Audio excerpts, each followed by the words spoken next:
जहां पर graphic era deemed university का दीक्षांत समारोह आयोजित किया जा रहा है। सीएम संबोधित कर रहे हैं।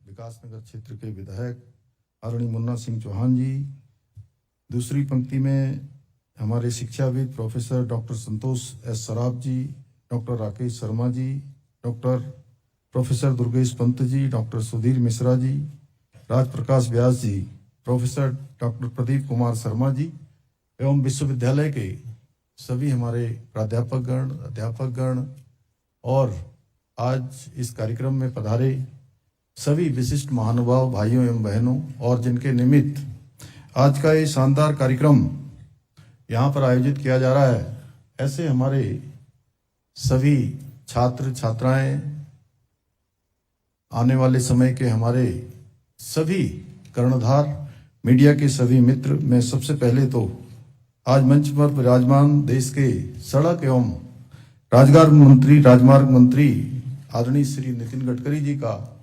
देवभूमि उत्तराखंड आने पर उत्तराखंड की समस्त देवतुल्य जनता की ओर से आपका हृदय से स्वागत करता हूं, आपका अभिनंदन करता हूं। आदरणीय गडकरी जी के निर्देशन में देश भर में आज जो express way, green corridor, logistic hub और विश्व स्तरीय सड़कें विकसित हो रही हैं, वो नए भारत की पहचान है। आपको यदि हम आधुनिक भारत का विश्वकर्मा कहें तो कोई अतिशयोक्ति नहीं होगी। उत्तराखंड की बात करूं तो आपके द्वारा हमारे प्रदेश के विकास हेतु जिस प्रकार का सहयोग हमें दिया जाता है, हमारा मार्गदर्शन किया जाता है, उसके लिए मैं हृदय से आपका आभार व्यक्त करता हूं। और आज के इस अवसर पर मैं समस्त ग्राफिक एरा परिवार को विश्वविद्यालय के 12वें दीक्षांत समारोह की शुभकामनाएं देता हूं। मेरे लिए अत्यंत हर्ष का विषय है कि मुझे आज इस प्रतिष्ठित विश्वविद्यालय के दीक्षांत समारोह के गौरवपूर्ण अवसर पर आदरणीय गडकरी जी की प्रेरणादायी उपस्थिति में आप सबके बीच में उपस्थित होने का सौभाग्य प्राप्त हुआ है। मुझे बताया गया कि आज के दीक्षांत समारोह में कुल 3105 डिग्रियां, 37 पीएचडी उपाधियां तथा 136 पदक प्रदान किए जा रहे हैं। इस विशेष अवसर पर मैं आप सभी विद्यार्थियों को हार्दिक बधाई देता हूं और बाबा केदार से आप सबके उज्जवल भविष्य की कामना करता हूं। साथ ही आज आदरणीय नितिन जी को भी डॉक्टरेट ऑफ साइंस की मानक उपाधि प्रदान की जा रही है। इसके लिए मैं आदरणीय गडकरी जी को भी बहुत बधाई देता हूं। प्रिय विद्यार्थियों, ये दीक्षांत समारोह आपके जीवन का एक बहुत महत्वपूर्ण पड़ाव है। ये केवल डिग्री प्राप्त करने का एक अवसर मात्र नहीं है, बल्कि आपके कठिन परिश्रम और समर्पण का भी प्रमाण है। आज से एक नई यात्रा पर आप निकल रहे हैं, जहां आपकी शिक्षा और संस्कार एक शक्तिशाली और विकसित भारत के निर्माण में महत्वपूर्ण योगदान देंगे। मैं आशा करता हूं कि आप अपने ज्ञान से, अपने कौशल से इसका उपयोग करके न केवल अपना भविष्य बेहतर बनाएंगे, बल्कि अपने परिवार की सुख समृद्धि और समाज के कल्याण में भी महत्वपूर्ण भूमिका निभाएंगे। मुझे ये जानकर अत्यंत प्रसन्नता हो रही है कि ग्राफिक एरा विश्वविद्यालय न केवल शिक्षा के क्षेत्र में बहुत उत्कृष्ट कार्य कर रहा है, बल्कि सामाजिक सरोकारों से जुड़े हुए अनेक कार्यों को भी आगे निभा रहा है। इसके लिए मैं समस्त विश्वविद्यालय परिवार को, कमल जी को विशेष रूप से साधुवाद देता हूं। आज आदरणीय प्रधानमंत्री श्री नरेंद्र मोदी जी के मार्गदर्शन एवं सहयोग से हमारी राज्य सरकार उत्तराखंड को अन्य क्षेत्रों की भांति शिक्षा के क्षेत्र में और नवाचार के क्षेत्र में भी अग्रणी राज्य के रूप में स्थापित करने के लक्ष्य पर निरंतर कार्य कर रही है। आज जहां एक और नई शिक्षा नीति लागू कर प्रदेश के विश्वविद्यालयों और शोध संस्थानों में आर्टिफिशियल इंटेलिजेंस, मशीन लर्निंग और बिग डेटा जैसे कोर्सेज को संचालित करने की पहल की जा रही है, वहीं देहरादून में साइंस सिटी, हल्द्वानी में एस्ट्रो पार्क और अल्मोड़ा में साइंस सेंटर का निर्माण कर हम राज्य में साइंटिफिक रिसर्च को बढ़ावा देने की दिशा में भी कार्य कर रहे हैं। हम सभी जानते हैं आज का रोजगार का परिदृश्य बहुत तेजी से बदल रहा है। तकनीकी नवाचार और वैश्विक परिवर्तन के कारण रोजगार के नए अवसर उत्पन्न हो रहे हैं और पुराने खत्म हो रहे हैं। इसके लिए अब हमें अपने युवाओं को फ्यूचर रेडी बनाना होगा।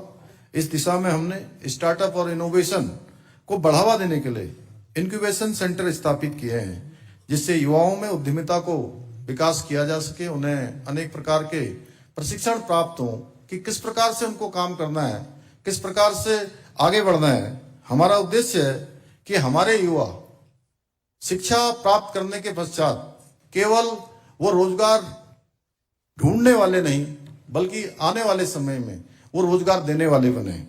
प्रिय विद्यार्थियों, आज यहाँ पर उपस्थित आप में से कई छात्र और छात्राएं आगे चलकर सरकारी नौकरी में जाने का सपना देख रहे होंगे।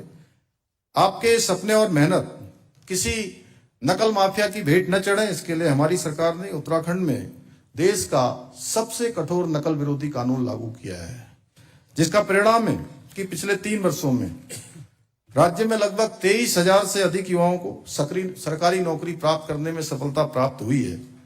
प्यारे विद्यार्थियों, आज हमारे बीच में आदरणीय गडकरी जी उपस्थित हैं, इसलिए मैं बहुत अधिक कुछ नहीं कहूंगा, पर इतना आप लोगों से अवश्य कहूंगा कि आपने प्रोजेक्ट मैनेजमेंट स्किल्स सीखनी है तो आदरणीय गडकरी जी से अच्छा गुरु शायद दूसरा कोई नहीं हो सकता है। कभी कभी लोग अचरज में पड़ जाते हैं और सोचते हैं कि आदरणीय गडकरी जी जैसे कैसे इतनी कम लागत में, इतने कम समय में विशाल और महत्वाकांक्षी योजनाओं को पूर्ण कर लेते हैं। आपका ये टाइम मैनेजमेंट और वर्क मैनेजमेंट हम सभी के लिए प्रेरणा का अमूल्य स्रोत है। आपने आदरणीय मोदी जी के नेतृत्व में उत्तराखंड के छोटे छोटे गांवों में से लेकर सुदूरवर्ती पर्वतीय क्षेत्रों तक सड़कों का एक मजबूत जाल बिछाकर देवभूमि को देश दुनिया से जोड़कर अन्य प्रदेशों की भांति हमारे प्रदेश की जनता के दिल को भी जीत लिया है।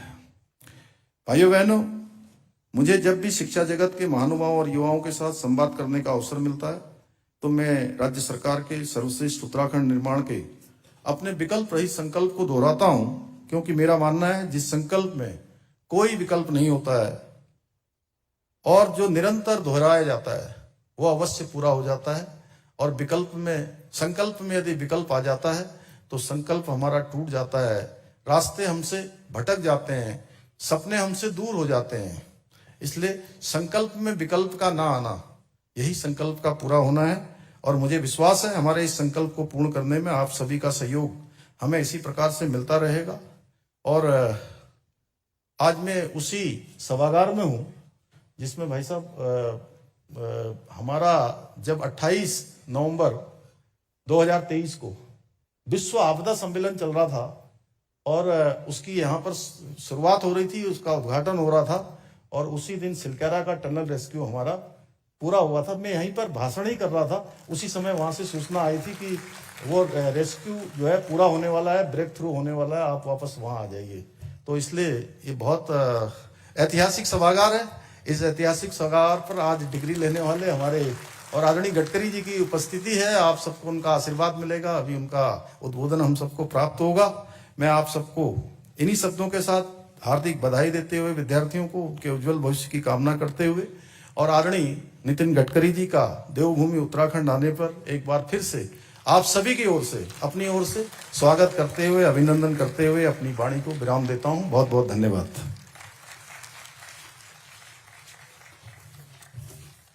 कोटिशः धन्यवाद माननीय मुख्यमंत्री महोदय।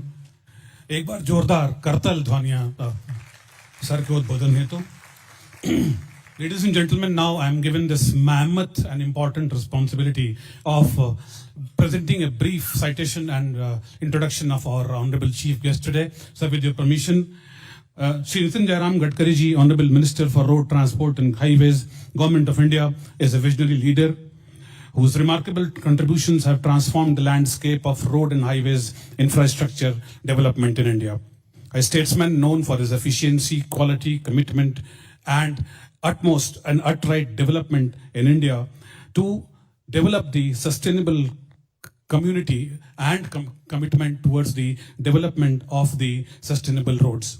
Shri Gadkari ji has played a pivotal role in revolutionizing the road transport and highway sector, ensuring enhanced connectivity, economic growth, and national progress. Ladies and gentlemen, under his dynamic leadership, India has witnessed unprecedented expansion in highway construction, implementation of world-class expressways, and introduction of path-breaking policies promoting green mobility, alternative fuels, and digital innovations in transportation.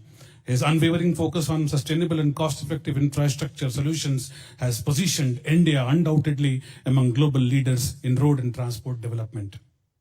Shri Gadkari ji's initiatives such as Bharatmala Pariyojana, Sagarmala Pariyojana, the promotion of electric vehicles, and the adoption of new age construction technologies have redefined the road transportation in India. His emphasis on public-private partnerships, financial reforms, and environmental sustainability has set new benchmarks